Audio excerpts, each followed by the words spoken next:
A full moon hung heavy in the black sky over a deserted western town, casting its silver glow on the long, winding railroad tracks. They stretched endlessly across the plains, a quiet witness to all the lives that had been broken in its shadow. The clinking of a broken wagon wheel echoed through the night, but it wasn't the sound of work. It was the sound of something going wrong. Sitting in the dust of the tracks, a man named Elias McCoy watched as a small figure crawled through the dirt, her face streaked with sweat and grime. The wind carried a faint cry of pain, but it wasn't the kind of cry that meant a lost battle. It was the cry of a woman in a desperate, final attempt to survive. Elias knew what she was running from. He had seen it too many times before, but this time was different. This time, he would not walk away. The rails ran straight as a prayer through the sleeping prairie, their iron spines catching a thin wash of moonlight. Wind combed the wheat into pale rivers, whispering the same old hymn this land had sung since buffalo shadows haunted it. Somewhere a coyote called, thin and lonely. Elias McCoy, shoulders bowed from a night of sack lifting at the grain mill, walked the ballast like he always did, boots crunching cinders, hat pulled low to spare his eyes from stars sharp as needles. He almost didn't see her, just a darker shape in the dark, huddled in the throat of the tracks where two long lines vanished into the east. He thought, like a dozen times before, dead dog, busted crate, a rag that fell off a passing freight. Then the rag breathed. He dropped his lunch pail. Bread and jerky scattered like repentant coins. She lay crosswise, dress torn, white made gray with dust and old blood. Black hair clung to her brow, stuck there by fevered sweat. The belly beneath that ruined muslin was round and high, as if the moon itself had taken roost inside her. Her eyes found him, wide and green as river glass, lit with the dread of an animal who has learned that hands are just another kind of trap. "Ma'am," he said softly, as if a loud word could kick the world off its hinge. "Name's Elias. I ain't here to harm." She flinched from his shadow, anyway. Some hurts teach the body to run, even when the legs won't. Tracks ain't a place to rest. He tried again, kneeling so his frame didn't loom. "Freight comes through at sunup. You stay, it won't miss." Her lips worked. No sound. He shrugged off his coat, old canvas lined with softer years, and set it over her shoulders. Her fingers, raw at the knuckles, snatched it like a thief, then clutched it like a psalm. Up close, he saw the smear of bruises in the making, the fingerprint shapes sin leaves behind. He saw the way she guarded that belly, palms spread, as if blessing and barricade were the same thing. "Water," she managed. Barely a word. More wish. Elias uncorked his canteen, tipped a slow stream. She drank like memory, not greed, careful and scared it would run out. When she coughed, he steadied her head with a callous palm. His hands were big, thresher's hands, but gentle, the way you handle foals and good words. "Tell me your name," he said, "if you've a mind." Her eyes flew to the cottonwoods along the fence line. She listened to the wind the way hunted folk do, hearing boots where there's only grass. "Can't," she whispered. "Not safe." "Then I'll call you Miss, and you can put a better name to it when you've strength." She tried to rise. Pain caught her and bent her double. A sound tore from her, low, honest, terrible. The kind of church would hush and heaven would not. Elias saw fresh blood on the rail bed. Not a river, but no trickle either. "How long since the pain started?" he asked. "Nightfall." Her breath sawed in her throat. "Closer now. Any place you trust nearby?" She shook her head. "No towns. No law." A crooked smile ghosted her mouth, as if the joke were on the word itself. "He is the law." "Who is?" Her gaze slid to the horizon where a bruise of dawn smudged the east. She didn't answer. Her silence said enough. "Some men wear tin and call it mercy." Elias looked up and down the line. Out here the world felt glass still, but a rail will hum long before a headlight crests the rise. He put 2 fingers to the cold iron. No tremor yet. He had time, not plenty, but enough to choose the sort of man he aimed to be. "Miss," he said, "I'm talking you off these tracks. I can set you in a switchman's shed yonder, or I can carry you to my place. It's quiet. No neighbors. Got clean water and a bed that ain't splinters. Fear flashed in her eyes at the word bed. He saw it and nodded slow, as if to agree with her caution. Door's got a bolt on the inside, he added. You bolt it, I won't argue. You say no, I put you in that shed and bring the doc alone. But doc to man folks talk to, and talk is a kind of smoke that finds its way beneath every door. Her hands tightened over her belly. Another pain came, meaner, more certain. When it passed, she touched his sleeve, a touch light as moth wings. Ouse, she breathed. Please. Elias slipped an arm behind her shoulders, the other under her knees, and lifted careful, as if he were stealing a candle from the wind. She weighed near nothing. Clothes. She smelled of dust and iron and a sweetness that made his throat ache. The way honeysuckle smells after rain. The way grief does. The ghost of so from a life with more days than dangers. Rest your head right here, he said, tucking her against his chest. If you faint, that's all right. I'll still be carrying. She didn't faint, though her eyes fluttered. She watched the trees, counting dangers he couldn't see. Elias stepped off the ballast and into grass dew wet and seamed with spider silk. The prairie at that hour breathed cool and clean, and the first birds were tuning their throats. Any other morning he would have stopped to watch the light climb the bones of the windmill and spin the tin into fire. Not today. Today he kept his breath easy and his stride sure, and tried not to think about the whiskey he hadn't let himself drink in 3 years, and the woman he'd loved that long ago. His house waited where the land rose just enough to keep the floods off it. A square of boards with a lean-to kitchen and a porch no one used since there wasn't anyone to sit and swing.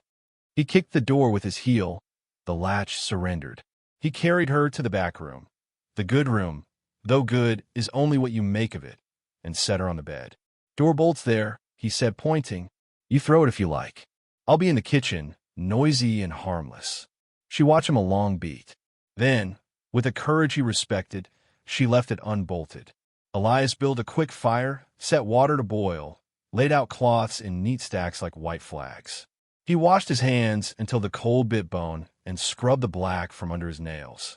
Milk pails and threshers teach a man how to clean, but there are cleansings that are more about the soul than the skin. He did both as best he knew. In the doorway she whispered, You ain't a doc. No, ma'am, he said, but I can fetch the midwife from Willow Ford if time allows. It don't, she said, teeth clenched as another contraction took her. It's coming fast. He brought water. He brought a cup. He brought words that didn't overstep. Breathe like your body's a bellows, he murmured. Fill, then let it out slow. We're made to endure more than we think. She nodded, eyes wet but stubborn. You ain't afraid of dying? She asked between breaths. No, ma'am, he said, voice quiet. Just of dying forgotten. A ghost of a laugh shook her. Same. Wind pressed at the shutters. Light crept across the floorboards in thin, sure fingers. He checked the rails of her breath, the intervals of her pain. They were shortening like a fuse. What should I call you? He asked once more. Her gaze snagged on the window. Call me Lark, she said. Birds don't answer to names given by cages. Lark, then, he agreed, and the name fit the room. He brewed willow bark tea, sweetened it with a drip of molasses. She drank and shook and breathed.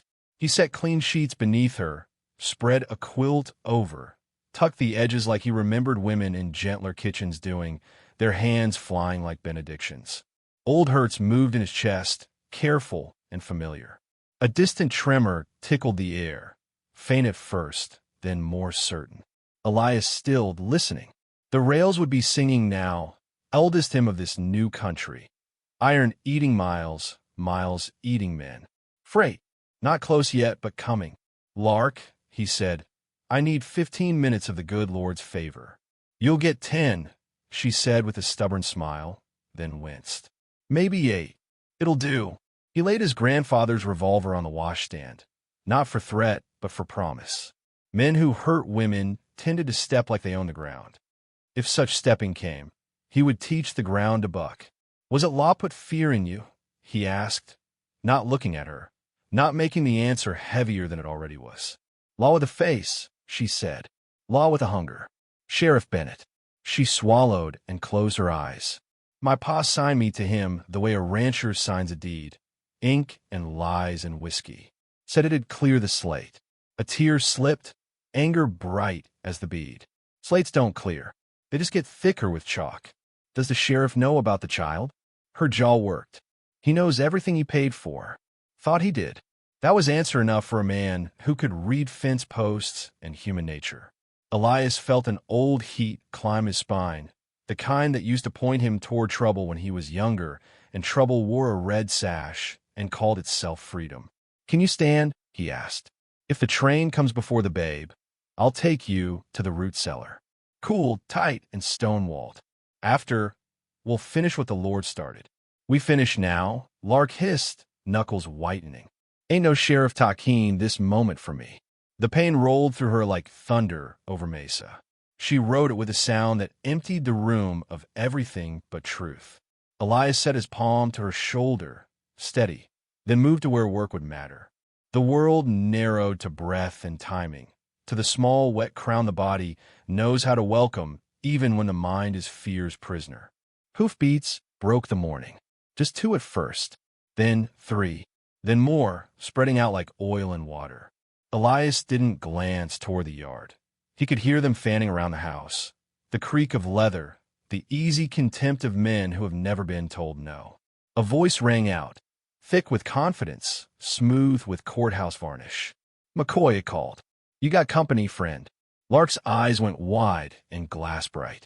Elias leaned close, so his words fell like stones into a well only she could hear. You keep to the work at hand. I'll speak for us. Boots hit dirt. Spurs chimed. Another voice laughed soft. Someone thumbed the latch on the front gate without asking permission from the gate or the man who built it. The wind brought the smell of cigars and horse and a cologne that didn't belong to this county. Elias McCoy, the first voice repeated closer now. Sheriff Bennett requests your hospitality. Elias wiped his hands on a towel, set the towel down like a man setting aside gentleness, and picked up the revolver. It wasn't hero's work. It was neighbor work.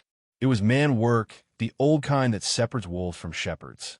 He stepped to the threshold, hat low, shoulders square. Morning, he said, quiet as prayer, steady as the rail. If it's hospitality you seek, you'll find we keep it for the poor, the lost, and the honest. Which are you? Silence answered first. Then that varnished voice smiled without smiling. We're the law, Mr. McCoy.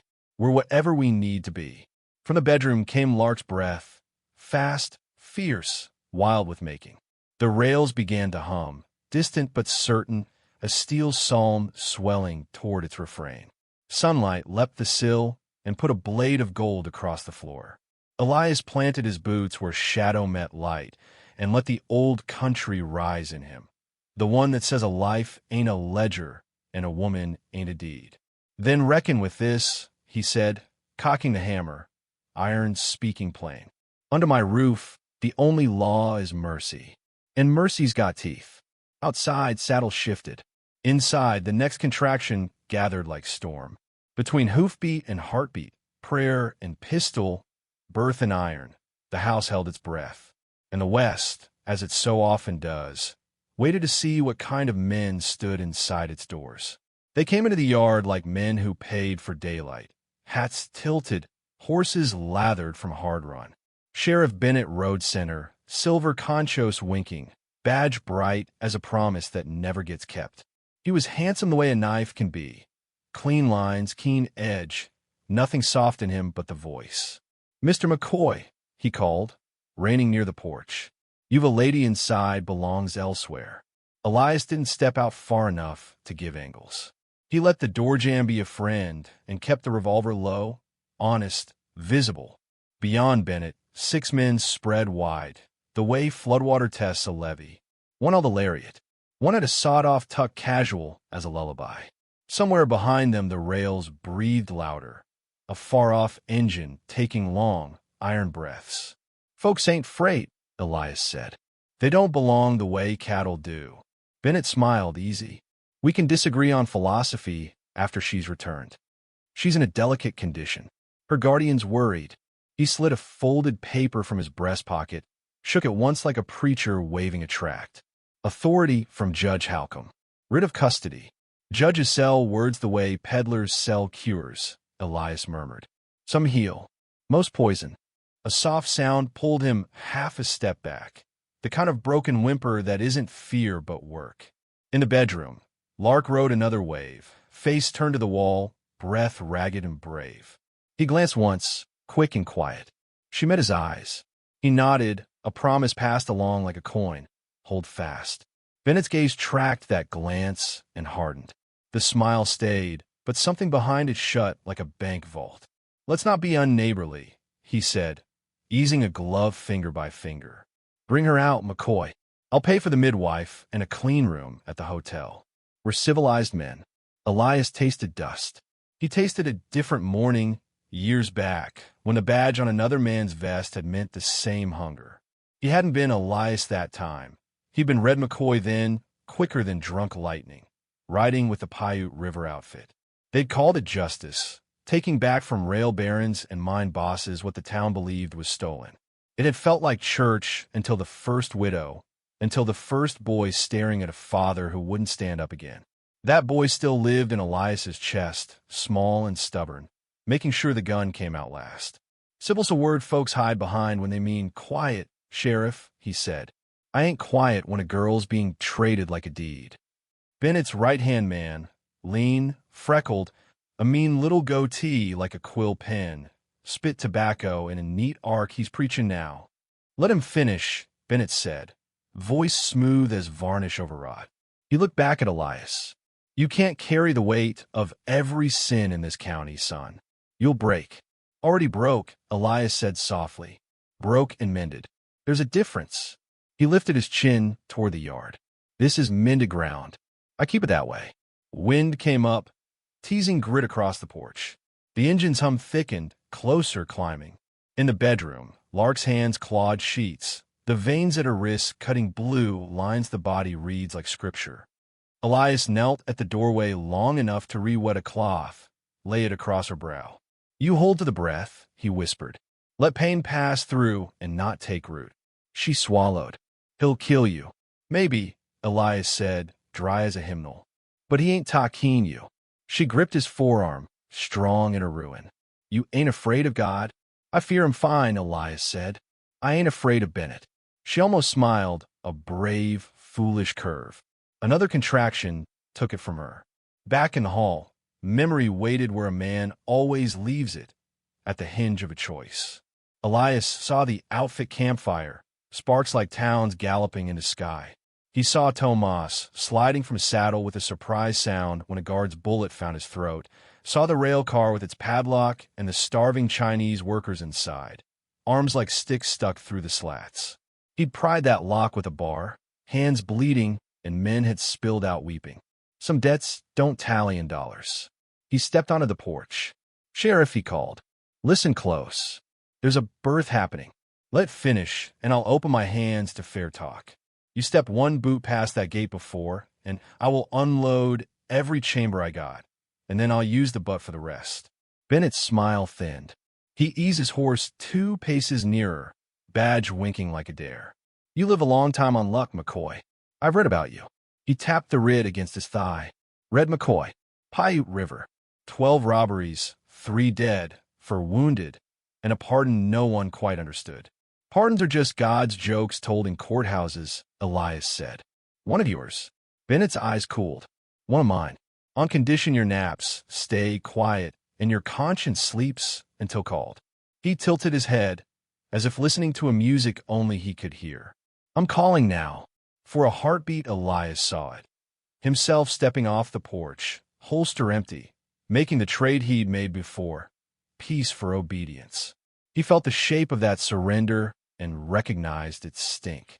The rails sang louder, no longer a hum, but a proper song, the long tremolo of iron wanting iron. The timing cut fine as a gambler's grin. If the train crossed the county bridge before the child crowned, Bennett would have noise and shadow enough to push in. Elias spoke without raising his voice. You got warrants. I got walls. The Lord'll decide which mean more. Bennett nodded to the goatee man. Mister Pike, step to the door and try your manners. Pike swung off his horse with a cat's grace and came up the walk, smile like a splinter. "Neighbor," he said, touching the brim, "we'll just have a look." Elias put a bullet into the porch post 6 inches from Pike's skull. Splinters kissed his cheek. He stumbled back with a yelp, hand to his face, surprise changing to a thin, ugly joy. "You'll pay for that." "Put on my slate," Elias said. Bennett didn't blink. Men like him stay cool because they think God's a clerk. He lifted 2 fingers. 2 rifles lifted in answer. "Last chance, McCoy." Inside, Lark gasped. A sound that wasn't fear now, wasn't even pain exactly. Elias pivoted, looked, and saw the work near finished, the world about to crack along its sweetest seam. He moved to her in 3 strides, and the room narrowed to breath, to blood, to shoulder and crown, and the old, fierce math of life. "Push when the wave takes you," he said. Not before. She bore down with a noise that made his throat burn. He caught what came, the small, slippery miracle, hot as bread, slick as river, loud as judgment. A cry filled the house. It cut through the men in the yard, through the badge and the writ, and the years behind Elias that hadn't made sense until that sound.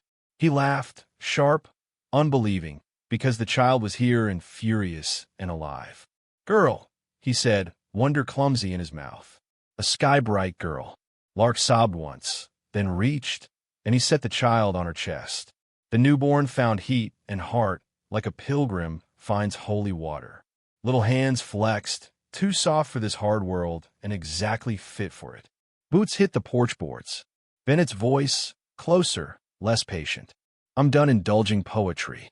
Elias wiped his hands on a towel that would never be clean again, tucked the revolver at his back, and took up his grandfather's shotgun from behind the door. 2 shells. A farmer's arithmetic. He stepped out slow, closed the door mostly, left a thumb's width of gap for hearing and hope. "Sheriff," he said, "you shoot, you'll hit wood and not me. You push, you'll meet both barrels." Bennett shifted in the saddle, a tension knifed between pride and prudence. The train whistle blew then, long and low, a bull's bellow rolling the plain. The horses danced. Men's heads turned by reflex. Dust from the cut bank lifted like ghosts called to dawn. Elias saw it, the window the rails were giving him. He didn't need to win. He needed to buy 4 minutes and a second birth's worth of peace. "What does she owe you, Bennett?" he asked, voice soft enough that men had to lean toward it. "Say it plain. Money? Obedience? A piece of her soul." Bennett's face changed the smallest measure, as if a mask shifted, not off, but aside. "Order," he said. "She owes the town order." "Town? Or you?" "Me is the town, McCoy. I keep flood from boards and wolves from cribs. You want the old days back, shootouts, cholera, railmen, eating boys? I stand between that and this." His tone never rose. He didn't need it to. Girls like her are currency in a world run on wants. You can't change the world. You can only price it fair. Elias's hand tightened on the stock. "Then your math's crooked." Bennett flicked 2 fingers.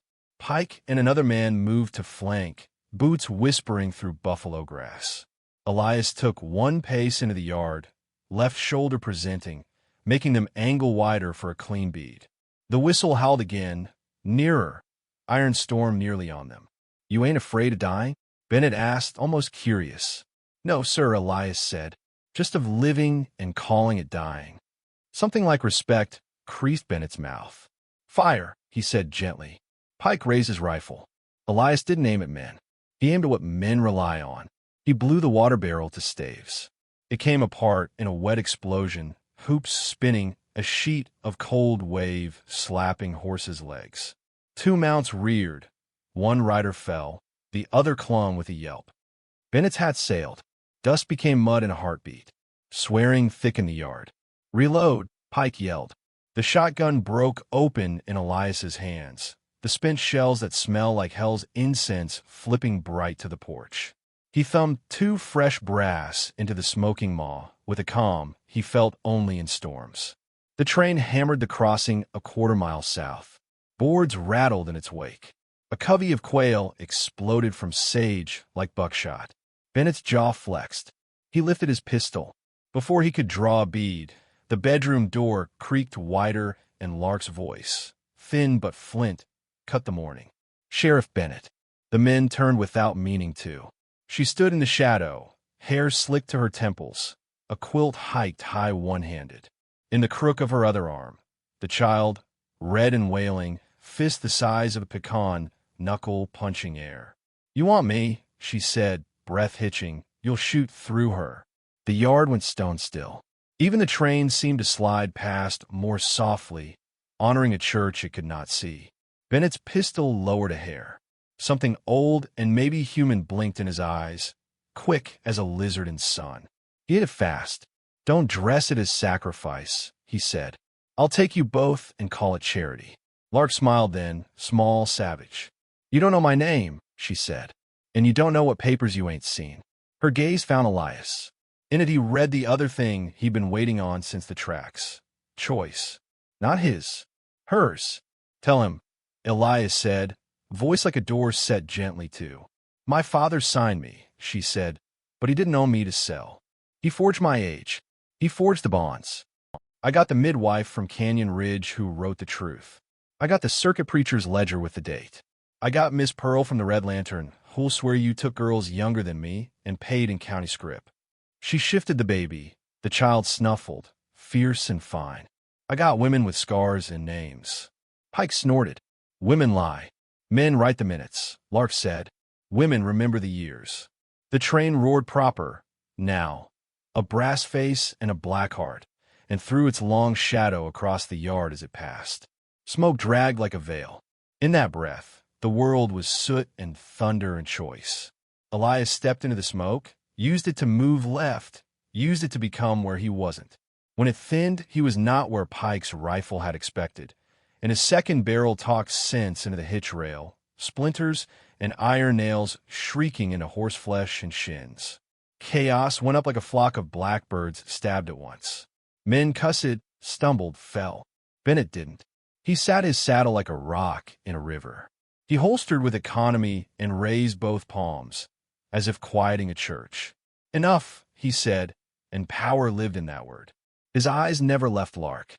"You, in your advocate, have made a lively morning of it. Sunrise theater. But the day's long and the county's small. I'll have what court says is mine." "Court ain't God," Elias said. "No," Bennett agreed, eyes like flint again. "But it has more paper." He wheeled his horse as the last of the train wagons clattered away, motioning his men to remount. "We'll come at noon," he said. "You can dig another barrel by then. Maybe two." He touched his brim. Not salute, not insult, and trotted out, riders stringing behind like beads cut from a cheap necklace. They left muddy hoof prints and chewed grass and the kind of silence that has a time written on it. Elias lowered the shotgun. He stood very still, listening to the place where the train's thunder had been, letting the ache of it run out of his bones. In the doorway, Lark swayed. He was there before falling had a chance to be a fact. He steadied the baby with one hand, her with the other, and felt the surprising weight of both bring him level. "They'll be back," she whispered. "Likely," he said. "You should run." He looked at the little face gone quiet against her breast. He looked at the quilt streaked with maps of a war as old as Eden. He looked at the porch posts, the shot-out barrel, the yard that already remembered his boots. "Running's a word for men without an address," he said. "I got one." Her eyes shone, not tears. "Fire. You don't even know my true name." "I know enough," he said. "I know not to hand a child to a ledger." Wind shouldered the door and set it creaking on its tired hinge. Somewhere a meadowlark tried a bright phrase and forgot the end of it. Noon would come, hot and hard. Men with lists and iron would come with it. Elias glanced at the empty shotgun, at his revolver with 3 rounds left, at the plow blade leaning under the eaves, at the root cellar door whose iron ring had saved a lot of peaches and might save more than that. "Eat if you can," he said. "Drink. Sleep 2 breaths if the Lord gives them. And you." "I got fence to build," he said. "A peculiar kind. One made of shadows and nails and the ways men forget to look." She watched him turn toward work and found herself believing something she hadn't believed since the day papers took her name, that a stranger might stand between her and the wolf and not call it death. As he stepped off the porch, she said the thing that had been beating at her teeth since the tracks. "Elias?" He half looked back. "You ain't afraid of dying?" He thought about it properly, not fast. "No, ma'am. Just of living wrong." Lark nodded once, as if they'd signed something sacred. The baby sighed, small and full. The sun climbed to hands with and made the shot splinters shine like tiny saints. Noon would bring reckoning. Between now and then, the West granted them an hour for sorrow, an hour for bread, and an hour to sharpen mercy's teeth. By the time daylight pooled hot in the yard, Elias had turned his small holding into a sermon of angles and traps. He strung a trip line of baling wire low across the back path where boots hurry and eyes don't. He wedged the plow blade under the porch steps as a tooth to break a shin. He laid the last good board from the woodpile at a false angle over a shallowed trench he'd dug with hands and stubbornness, then sifted dust across it until the earth looked honest again. Inside, Lark slept the way battlefields do, one ear open, one eye for heaven. The baby, fed and spent, nested against her, mouth slack, fists unclenched, the small piece of new things. Elias moved like a man polishing silver in a house already on fire, quiet, careful, knowing quiet and careful both had limits. He set a skillet on the little iron stove, cracked 2 eggs from the red gold clutch his lone hen offered the world, and watched the whites take shape like clouds committing to being land. He sliced bread thick and browned in bacon grease he kept for Sundays and emergencies. He made coffee the way his father taught him, boil, settle, grace. Lark woke to the smell of what life does when it's allowed to go on. She blinked raw, orienting, then checked the baby with a hand that had learned a new kind of knowing in the last hour. Relief slackened her shoulders a fraction. She tried to sit. Pain argued, and she bargained it down to a better angle. Elias brought the cup and the plate. "I can't," she started. "You can breathe and chew," he said. "The Lord and I will handle the rest." She smiled without showing teeth. "You speak of the Lord like he lives in your barn. He does when he wants eggs." She ate in small, fierce bites, as if someone might take back each mouthful. He pretended not to watch the hand that shook and the jaw that refused to show it. The baby, nothing but cheeks and miracle, stretched and grunted, then slept deeper, the world forgiven for now. "How old?" Elias asked. "An hour in a world," Lark said, and there was pride in the words that had nothing to do with who else might claim the right to say them. "You keep the child close," Elias said. "Noon's a bully. We'll bully back best we can." Her gaze went to the door, then the window, then the narrow gap beneath the bed where shadows keep their promises. "He'll come with paper," she whispered. "That's how devils do in daylight. Guns are for night." "You said his name like men spit," Elias said. "Tell it right. Make sure I hate the right man." She set the cup down with care, as if the china were the last thing between her and the old life. "Bennett was a good badge once," she said.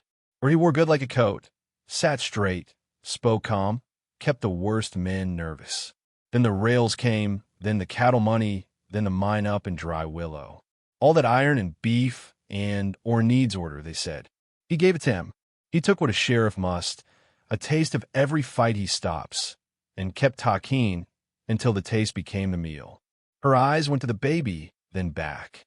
"He runs this county with 4 tools: fear, favor, paper, and the church lady's good opinion. He buys judges with their husbands' jobs, buys juries with borrowed seed, and the only folks he can't buy he scares. Girls go missing on market weeks. Papers get signed with hands that don't hold the pen. Men who ask too many questions find their barns burning, or their sons arrested for something the boys didn't think to do. And you, I was a debt written in whiskey." Her mouth hardened. "My pa keeps a deck where his heart ought to be. He lost a hand big enough to make the house twitch." Bennett smiled and said he could forgive what cards cut if a certain paper got signed. "So my pa signed it. Said I was 19. I was 16. Elias's jaw worked, slow and cold, like a saw biting green oak. "The preacher?" "The judge. Preacher said it wasn't his lane. Judge said the writ wore boots. Only boots matter. And you ran." "I ran when I could, sooner than the ink dried, but not fast enough." She looked down at the child, as if to count her blessings, and mark her losses on the same ledger. He found me a year later, wearing another man's name and a new bruise, hid in a laundry behind the red lantern. Miss Pearl put me there, said no badge looks in a steam room if there ain't a man inside. Bennett offered me a promise. Quiet life on the edge of town, decent room, no touch until I got older. She swallowed. His promises are like rivers in summer. Look like water and turn out dust. Did he? Elias let the sentence die rather than build it and make it stand in the room with them. No, he is colder than that, she said, and that made Elias's hands clench harder than if she'd said yes. He promised me to a man with silk shirts and a railroad temper. A banker from St. Louis with a wife back there and a new house here and a belief that women are like drapes. You change him when the wallpaper changes. Bennett took half the banker's money and called it dowry in law. I took a window and called it mercy. I fell wrong and ran crooked and did not stop until my body told me some part of me couldn't keep running. They'll say it's custody, Elias said. They'll say a lot that sounds neat when you set it on a court table and looks foul when you set it next to a crib. Her eyes sparked then, something beyond fear, fury, but clean. I ain't paper, Mr. McCoy. No, he said. You ain't. They let the coffee cool between words. Outside, the cicadas had taken up a hymn like rattled chains. The sun had the flat, white shine of a forge. You got friends? He asked. I got women, she said. Some call that the same thing, some don't. Miss Pearl at the lantern. Rosa at the wash. Widow Hart by the livery. Her boy Isaac sees and draws the things men do when they think closed doors are forever. The midwife at Canyon Ridge keeps a ledger only the Lord and good women read. And she looked away suddenly, as if something shameful and dear had stepped into the room. Sister Eloise. Elias frowned. The Mercy Sisters? She slipped me bread when I slept in the pew. Told me God saves in pieces sometimes. Lark's smile went sideways, fond and stubborn. She's got a mouth on her and hands like fence posts. Put a rosary in my palm and said, You don't need to love this to let it hold. You tell any of them you came my way, the Lord and the rails knew. No one else. Less talk, longer living. Elias nodded. You did right. He set the empty plate in the basin and stood staring out past the pump handle to the far fence line that didn't fence much of anything but his pride. Noon was a shadow that moved without moving. He felt it in his ribs like weather. What did Bennett extend you for running? He asked. Threat, bargain. Deal with the devil, she said, and the title fit the day. Said if I came quiet, he'd see the paper annulled, and I'd get a fresh start. New name, train ticket, work he called respectable. She huffed, almost laughed. Respectable like scrubbing floors for men who spit on your bucket. Respectable like keeping windows bright in houses where women don't see daylight. Price. He keeps the baby. She didn't dress the word. She held it up by its neck. Says the banker wants an heir he can pretend is his, and the wife is tired of trying. Says it's charitable, 'cause the child would be watered and fed and given sheet music and a pony, while I get to rediscover virtue earning laundry steam in a different county. Elias leaned both hands on the table until the old pine creaked. He wanted to lift the house and throw it. He wanted to lift Bennett by the badge and throw the badge back at whatever law wrote such men in office. He wanted to be 20 and mean and quick again. Honest wanting all of it. Useless all of it. You considered taking it, he said, not accusing, just reading the tracks in the dust. I considered it every mile, she said without shame. It's easy to be noble when you ain't starving.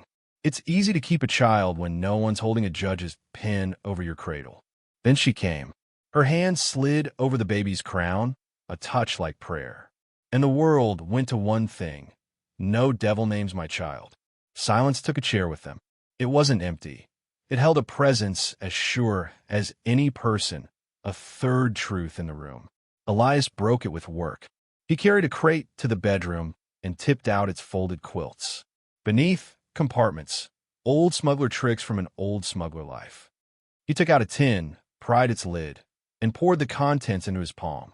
12 cartridges and a ring of iron keys that had opened more doors than a man ought to need. He pocketed 6, fed 6 to the revolver, then set the keys down for the day his hands might not be welcome where they needed to go. "You ever shoot, Lark?" he asked.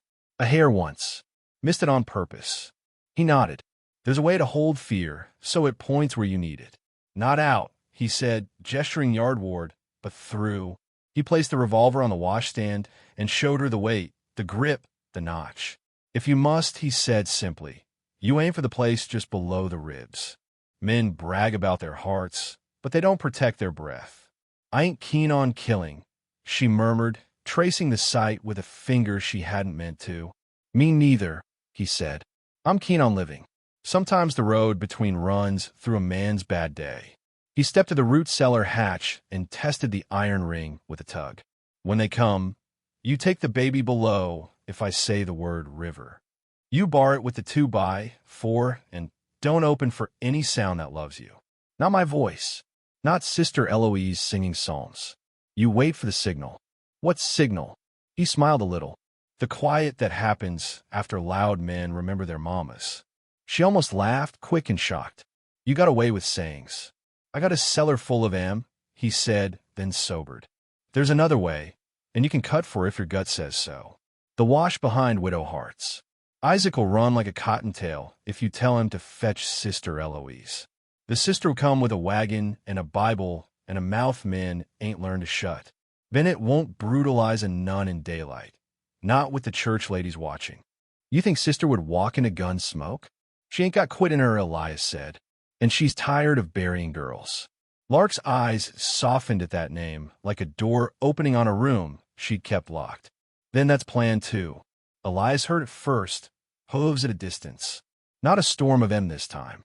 A measured rhythm, like a metronome ticking out the minutes of a sermon. Noon didn't own a clock, Bennett did. He checked the snare line once more, the false board, the plow blade. He poured a palm of corn along the side, yard, to keep the hen from clucking at the wrong hour. He filled the baby's bottle with boiled water and a spoon of condensed milk and set it where Lark could grab it without thinking. Then he did a thing he hadn't done since the day after his wife died. He sat in the chair by the window and bowed his head and did not try to be elegant with God. "Lord," he said, "we are small and you are not, and yet you keep letting us hold pieces too big for our hands. If mercy's a river, make it flood. If it's a knife, sharpen it. If it's a door, open it when I kick." He stood, and the prayer didn't end. It stood with him. The first rider came into view, Bennett alone, as if to show he needed no chorus to sing his power. The rest fanned out a minute later, drifting into place as naturally as greed and twice as patient. Bennett saw the empty water barrel and smiled with just his eyes. He ran up by the gate and sat there like a man about to buy a horse. "Mr. McCoy," he said. "Noon." "Noon," Elias agreed. "You've had your drama. Let's have our paper."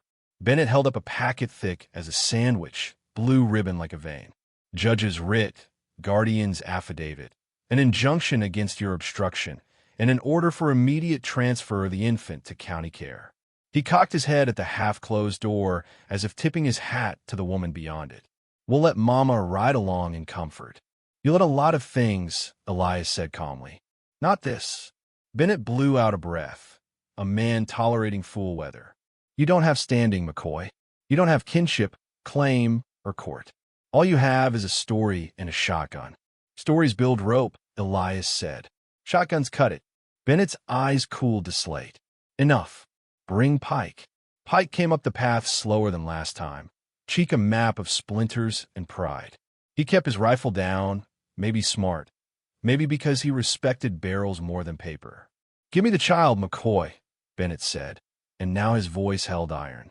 "I'll not ask again." "You just did," Elias said. Pike took another step. His toe caught the bailing wire.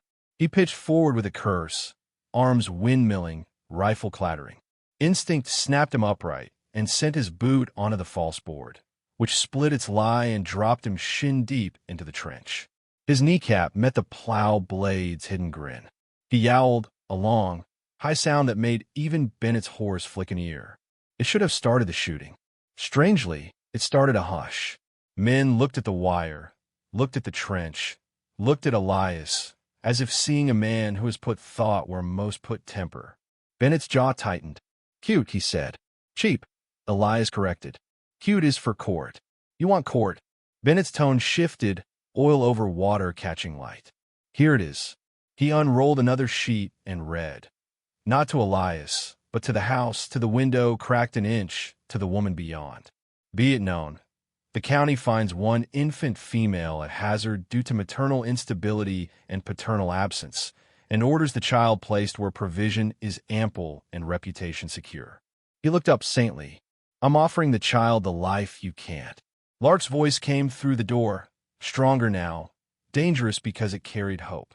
Reputation's a cloak, men, were to spill soup on other people's dresses. Bennett's smile died. Miss, whatever, this is not a stage for your epigrams. No, she said. It's a gallows for your conscience. He flicked 2 fingers. 2 rifles rose. Elias didn't raise his. He set the shotgun aside, slow, visible, and stepped down into the yard with empty hands. Sheriff, he said, eyes on Bennett's. If I come without iron and speak you plain before your men, will you hear a thing a man ought to hear? Bennett's lips thinned. If you end it with the child, I end it where you won't like. He came close enough to smell the tobacco sweet under Bennett's aftershave, close enough to see the small white line at the sheriff's mouth corner where a boy's fist had once landed and a man had decided never again. You keep the ledger in your head, Elias said softly, for Bennett alone. But there's a second book you don't balance. You know it because it wakes you at 3 and makes you hear wagons that ain't there. Bennett's eyes flared, almost nothing, and shut again. In that book, Elias went on, men ain't numbers. Girls ain't deeds. Law's a plow, not a yoke. You forgot. Maybe you remember if I say her name. Bennett held very still. Whose? Rosalind Bennett, Elias said, not a guess. A gamble. Your sister. Died in St. Louis at 15. Worked a bone in a mill your father said was Christian. You were 13, and you held her shoes at the burial 'cause your mama couldn't. The yard forgot its rifles. A crow called. Wind made the cottonwood talk to itself. Bennett's jaw hardened, then softened, then hardened again, a seam soldered and reheated. Shut your mouth, he said, the first crack of unvarnished voice. I will, Elias said, after you decide whether you bury this girl's child in paper the way you buried that one in Cheap Pine. Bennett stared at him, as if at a ghost who'd chosen a face to haunt. The moment stretched thin as old leather. Far off, a bell rang somewhere. A school or a mule collar or inside a man's chest. Pike groaned. Sheriff, he hissed, knee bleeding into the dirt. Bennett blinked once. The mask settled back, but it didn't fit as neat. He drew a breath like he'd paid cash for it. McCoy, he said, softer now, more dangerous for it. You think my hurt excuses your harboring? You think naming my dead makes you holy? It makes you insolent. And insolence I cure.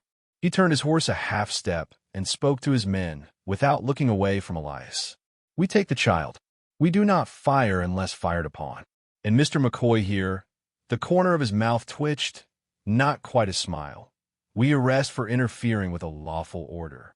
Elias nodded. Then step and arrest. Bennett's heel touched his horse. Hooves clopped. The gate's latch clicked.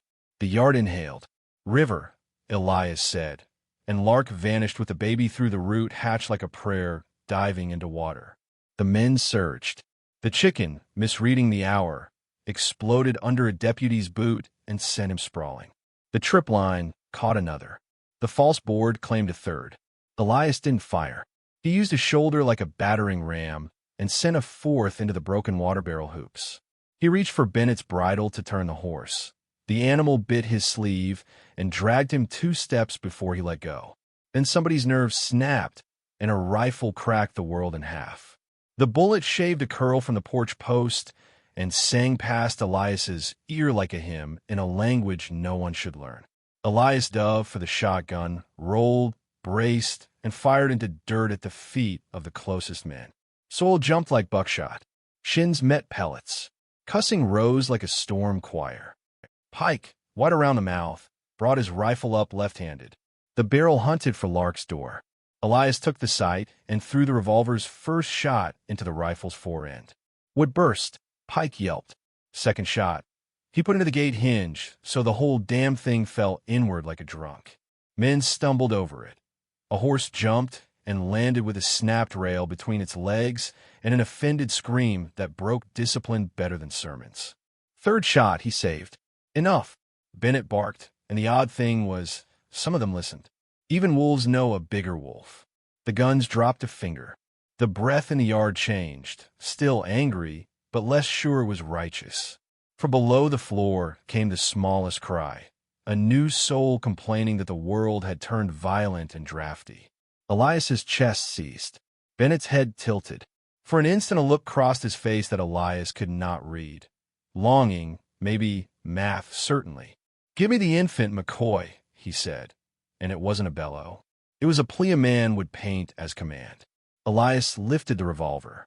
"You take one step toward that door, Sheriff, and I will put cold iron in the meat God made to carry your pride." Bennett looked at him a long time, and the whole yard and the whole day and the whole damned West balanced on how a single man blinked. When he did, it was slow. "Back," he said to his men, voice flat. "We will not turn this into a charnel for a point." Pike spat a thread of blood. "Sheriff, back," Bennett repeated colder. Boots shuffled. Horses turned. The yard exhaled in knots. Bennett kept his eyes on Elias, as if to prove to himself that the world hadn't tilted without asking him. "This ain't over," he said, and his voice had lost nothing. "I'll bring the judge. I'll bring the pastor's wife. I'll bring the newspaper man. We will bless this theft with a headline and a hymn." Elias lowered the barrel. "Bring him," he said. "Bring everyone who remembers what a child sounds like." Bennett gathered his reins. "And McCoy," he added, almost kind, almost cruel, "you're right. I hear wagons at 3. He touched 2 fingers to his hat, as if to scratch a thought loose. "You'll hear him, too, before we're done." They rode out, slow and steady, leaving trampled weeds and a gate sleeping in the dust. Noon stood there still, but it felt less like a tyrant and more like a bone in the day's throat.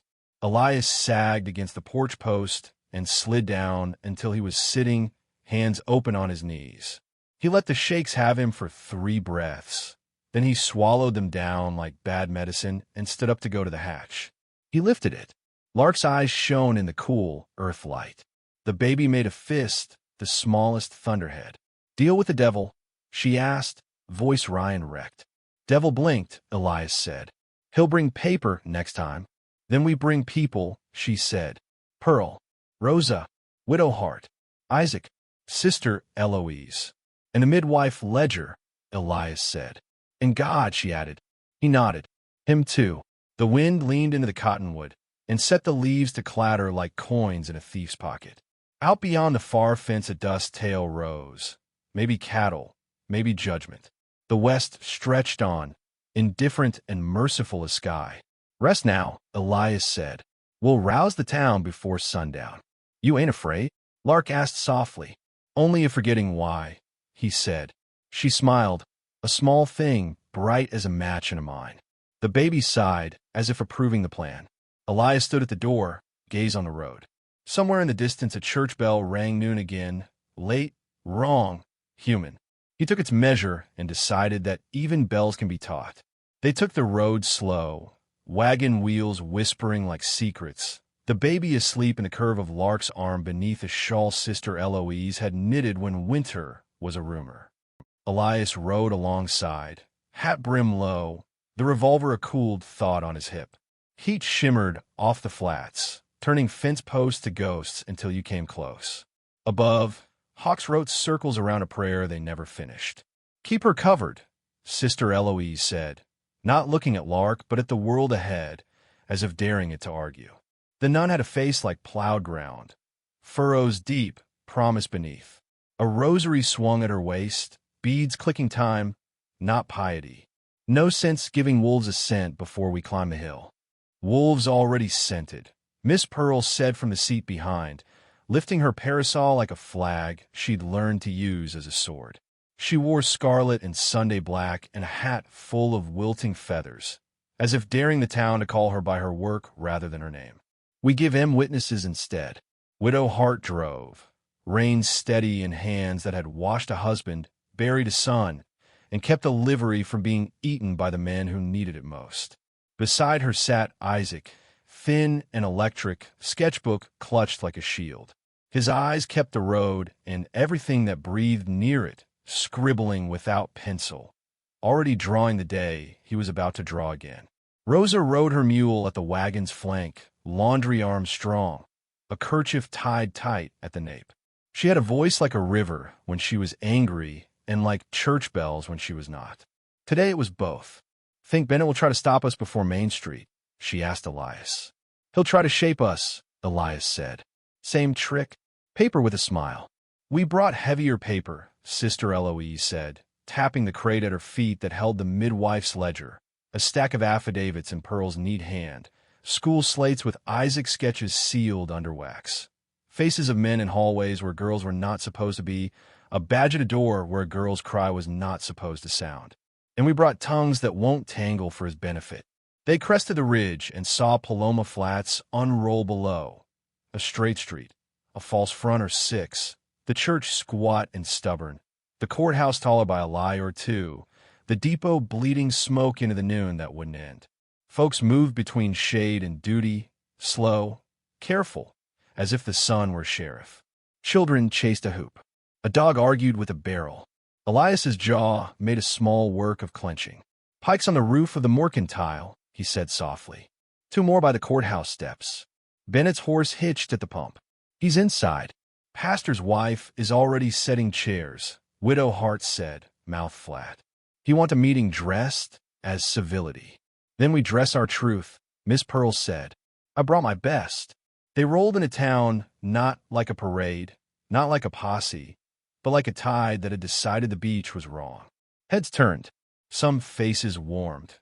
Rosa's churchwomen, the schoolmarm with ink on her wrist, old Mr. Dewey, who owed Miss Pearl his rent and his recovery. Some faces cooled. Men who liked their ledgers simple, their nights simpler, their daughters ignorant of both. Bennett stepped out of the courthouse with the judge at his shoulder and a newspaperman at his hip like a pistol. Mrs. Pastor, Abigail Pike, arranged folding chairs with brisk mercy, setting a pitcher of lemonade on a crate labeled Votes in faded red. She looked at Sister Eloise the way prairie looks at rain. Wary, hopeful, resigned to mud. "Ladies," Bennett said, hat off, smile shell fresh.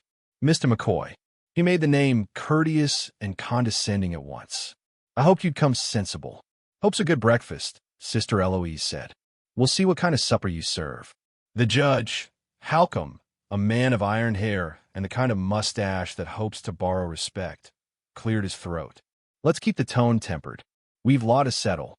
"Law doesn't need a tone," Miss Pearl said. "It needs a spine." Bennett's eyes flicked at that. Something old there, the way a boy looks when his mother says his middle name. He re-shouldered charm. "We have a room prepped," he said, nodding toward the courthouse. "Cool, private.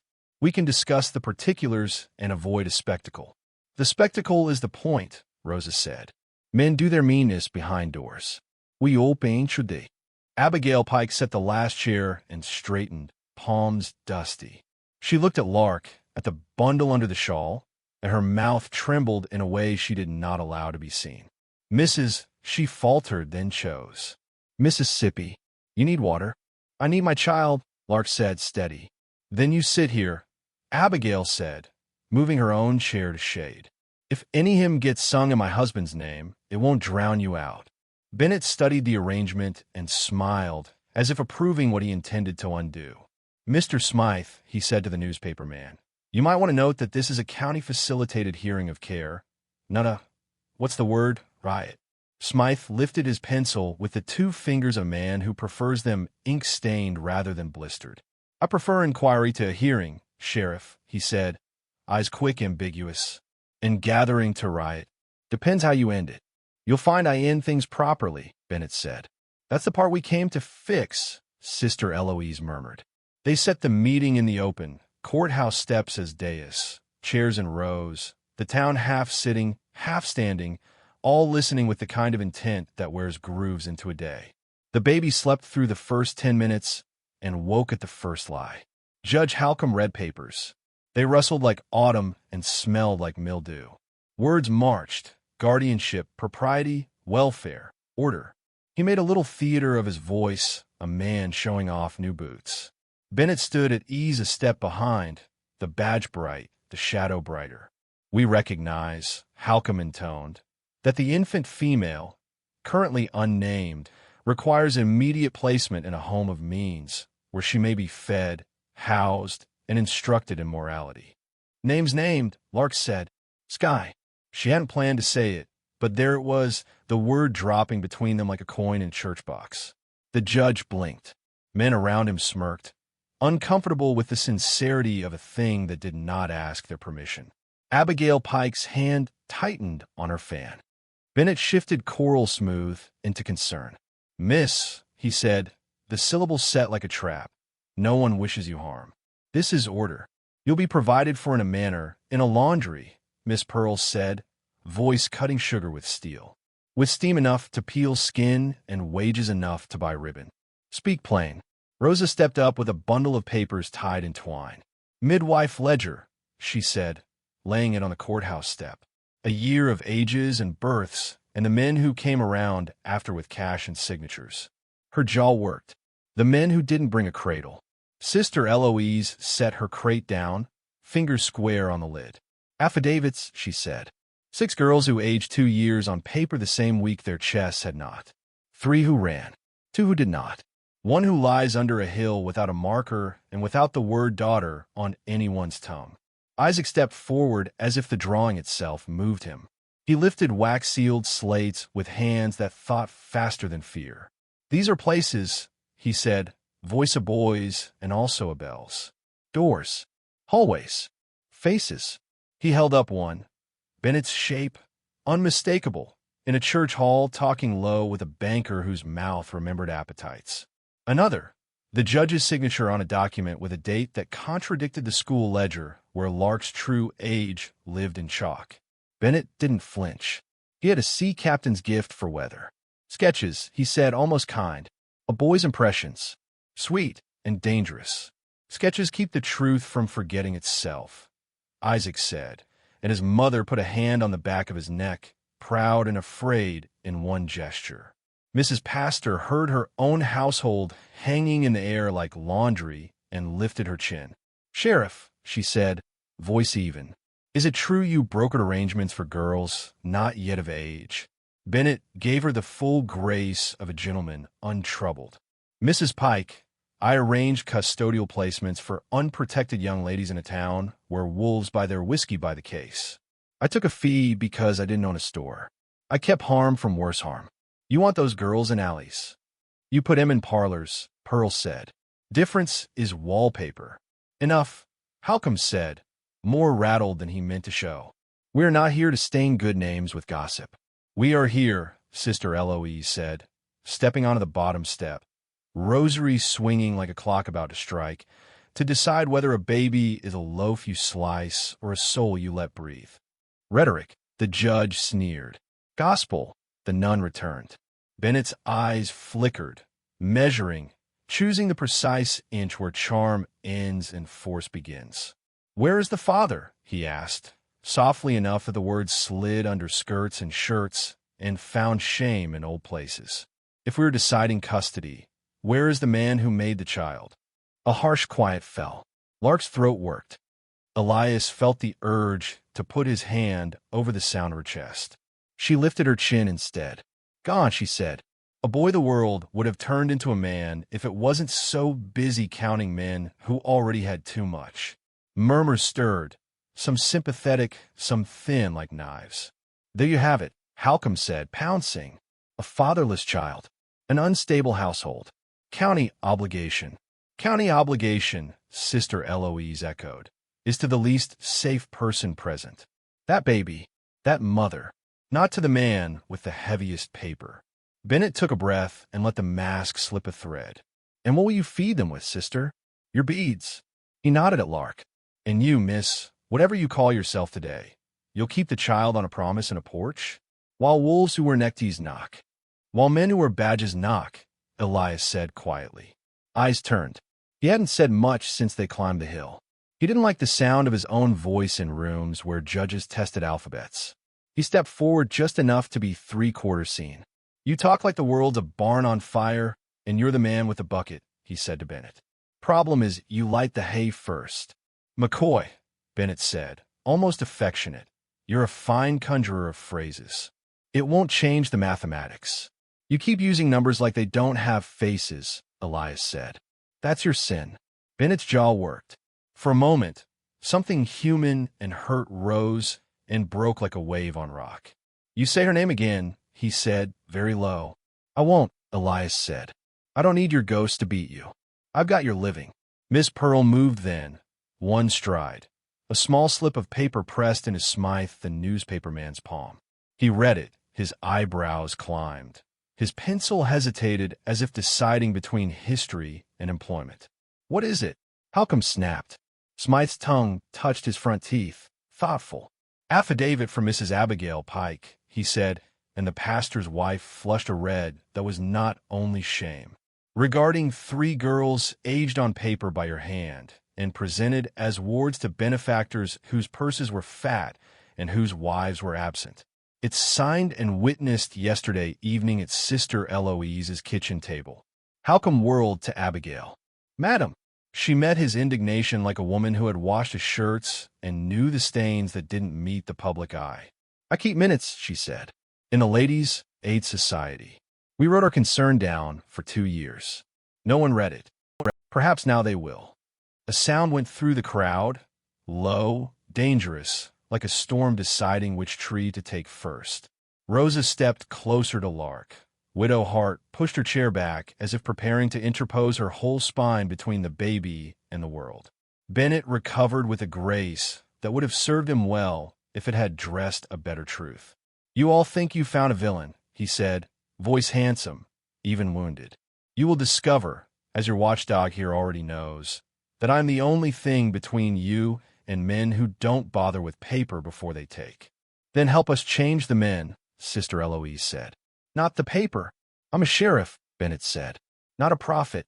Then try being a father, Elias said, before he meant to. The word left his mouth and doubled back to claw his ribs. Bennett's head snapped. You got something to say to me? Red McCoy, man to man, say it. Elias held the stare. He felt the yard breathe. The West paused to see if Mercy would take a step. My peace with you isn't written, Sheriff, he said. It's spoken. You take one thing today. This baby doesn't ride with you. If she leaves her mother's arms, she goes into the arms of the women who brought her into this world and kept her alive in it. Pearl, Rosa, Widow Hart, Sister Eloise. You want custody? Draw up the county's first honest paper naming 4 mothers.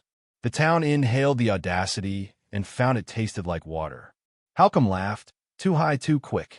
Ridiculous. The law recognizes blood, bond, and male householders. Then the law can learn new words, Miss Pearl said. It learned injunction fast enough when a banker needed to keep a poor man from washing his face in a river. Smythe's pencil danced like a man finally catching a train he'd been afraid to board. Abigail Pike sat down and folded her hands, as if to hold them still so they would not applaud. Bennett looked at the women, then at the faces behind them. Men he owned on Tuesdays, men he feared on Fridays, men who still remembered something remembered them back. He could read a crowd like trail sign. It said, not today. He shifted to a new calculus. Fine, he said, silk snagging on a nail. Propose your arrangement. Let the county provide a monthly stipend for the child's milk and the mother's bread. Let these ladies sign as keepers, with me as overseer, and any travel beyond county lines must be applied for in writing. Know you, Rosa said. Excuse me. Bennett blinked. Know you as overseer, Rosa repeated. No copper on the paper. You're the goddamned problem. She clapped a hand to her mouth, eyes wide. She swallowed the profanity and stood straighter as if to balance it with a second courage. Beg pardon, sister. Aloud, Sister Eloise said, not smiling. Bennett's gaze cooled. If not me, who? You want this town run by my deputy? By some drunk with a star? Elias lifted his hand. Give it to Widow Hart, he said. She runs a livery. She knows honest and dishonest in a horse's, eye in a man's. She can count, and she keeps her receipts in a tobacco tin where men forget to look. The crowd hummed. Heads nodded. Widow Hart looked startled, then offended, then honored, then what a woman looks like when her dead boy's shadow puts an arm around her shoulder and says, "Go on, Ma." "I don't take fools," she said to Bennett. "You'll hate me." "I already do," he said. "Then we're halfway honest," she replied. Halcombe sputtered. "This is irregular in the extreme." "So is selling girls," Miss Pearl said. "We're just irregular in a better direction." Smythe cleared his throat with theatrical delicacy. "I can see the headline," he murmured, almost to himself. "Paloma Flats forms first matronage. Don't you get fancy?" Abigail Pike said. "Write it plain so even my husband can read it without his spectacles." Lark had said little, because new mothers know when to spend words and when to bank them. Now she stood, slow, everything in her aching and unbowed. She turned to the crowd, women with flour on their aprons and men with dust in their mustaches, boys with slingshots, girls with eyes like knives and questions. "My name is Lark Doucette," she said, and the name landed like a bird finally choosing a fence. "I was sold on paper that called me older than my bones. A badge brokered it. A judge signed it. A pastor preached the breakfast prayer over the man who paid. I ran, and I ran with sin for company, and I had this child with fear for a midwife and mercy for a nurse." She lifted the baby just enough that the town saw a fist the size of a plum clench against a shawl. "If you take her from me, I die. If you leave her to the men who write the minutes, she becomes minutes. If you let me keep her with these women, she becomes a story we can live in." There's a sound the town makes that do not repeat. This one was quiet and full, like the soft amen after a prayer that hurt to say. Bennett's face had turned to some fine stone. He looked at the judge, at Smythe, at Abigail, at the men on the roof, at the rail line where another engine would one day carry his name in a paragraph. He made his choice because men like him always do. They choose the distance that lets them come back later with another paper. "Very well," he said, crisp. "Temporary matricular custody. Widow Hart to keep the ledger. Sister Eloise to supervise welfare. Funds ordered from county coffers to be disbursed weekly at the assessor's desk." He flicked a glance at Elias. "And Mr. McCoy to be bound over for hearing on 2 counts. Discharge of firearms within town limits and interference with an officer." "I'll see the hearing," Elias said. "You'll see more," Bennett said softly, so only he heard. "You bought a day. I own the calendar." Before anyone could call that a threat in public, a boy ran up Main Street, shirt open, hair wild, lungs burning. He skidded to a stop, panting, eyes too big. Isaac recognized him, one of the stable kids. "What is it, Jim?" "Bank," the boy gasped. He pointed back down the street with all his body, as if the news were a thing he could shove. "Mr. Tuomi's bank. It's robbed right now. Men inside with sacks and guns, masked like feed sacks, and they've got Mrs. Tuomi and little Roe behind the counter." The town pivoted, a single animal with 100 legs. Bennett's head snapped, law returning to a place he preferred it, clean, with villains who didn't smile at ladies. "Pike," he barked. "Murphy, on me."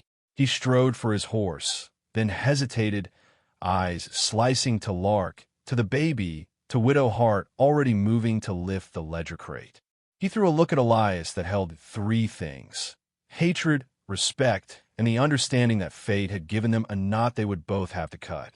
"McCoy," he said, a new command slid into an old wound. "You're with me." The town hushed around the ridiculousness of it. Elias lifted a brow. "Arrest me after? Or before?" Bennett said. "Tell me now." Elias should have laughed. He should have spat. He should have told the sheriff to go boil his badge in river water. He looked instead at the small bank window where light moved wrong and a woman's silhouette shook. He looked at Lark's baby, at the tiny mouth making greedy shapes in sleep, at the nun's rosary, counting a different math. He swung up into the saddle. "Lock them doors," Widow Hart said to Lark, voice already halfway to iron. "Get behind the counter at the assessor's and use my name like a weapon." "Elijah," Sister Eloise said, misnaming him on purpose, pinning him to a story that was more than Red McCoy. "Bring back a better day." He tipped his hat to her, and to Pearl, and to Rosa, and to Isaac, who was already sketching the angle of the bank roof in his head. He wheeled the horse, and for a bare instant, he and Bennett were boys before they were enemies, running toward a thing that needed doing, not yet working out who got to where the credit after. They thundered down Main Street side by side, dust rising in a shared cloud. At the corner, Elias said without looking, "You let those women keep that ledger, Sheriff. Or, I swear to the God you stop talking to a 13, I will lay your sins in the churchyard with stones on top." Bennett's jaw clenched. "Shut up and shoot straight." "Can do both," Elias said. They hit the bank steps at a gallop, horses sliding, men dismounting mid-motion. Inside, figures jerked, 2, maybe 3. One shoved Mrs. Tuomy, the woman who sold ribbons next to deposit slips, toward the vault, hand white around a pistol. The other yanked a boy named Roe by the collar, small boots scrabbling on polished floor. Sacks slouched open on the counter, the color of wheat and greed. "Law!" Bennett shouted, already moving, already low. He did not wait for an answer. He went through glass. The world broke into shards and light and gunshot. Sound of town does not repeat happened again. Outside, the women on the courthouse steps stood. Miss Pearl folded her parasol and gripped it like a baton. Sister Eloise lifted the crate. Rosa squared her shoulders. Widow Hart took the ledger under her arm like a newborn and a rifle from under the wagon seat like a promise. Lark pressed the baby to her heart and felt 2 beats, one old, one new, find a rhythm. "Ladies," Abigail Pike said, voice strong enough to nail Plank's back on the town soul. "It seems we have work." They turned and faced the crowd with a list. Names to sign, stories to tell, papers to stamp with the weight of hands that do the washing and the burying and the feeding. The town as jury, the street as bar, the sky as ceiling. And down at the corner, where men robbed in daytime because they thought they could, Elias and Bennett chose the same window, the same angle, the same instant to show the West that sometimes enemies do one thing right together. Somewhere beyond gun smoke and ink, the baby named Sky squirmed, woke, and cried. The sound found men with masks and men with badges and men with sins, and it changed the aim of at least one of them.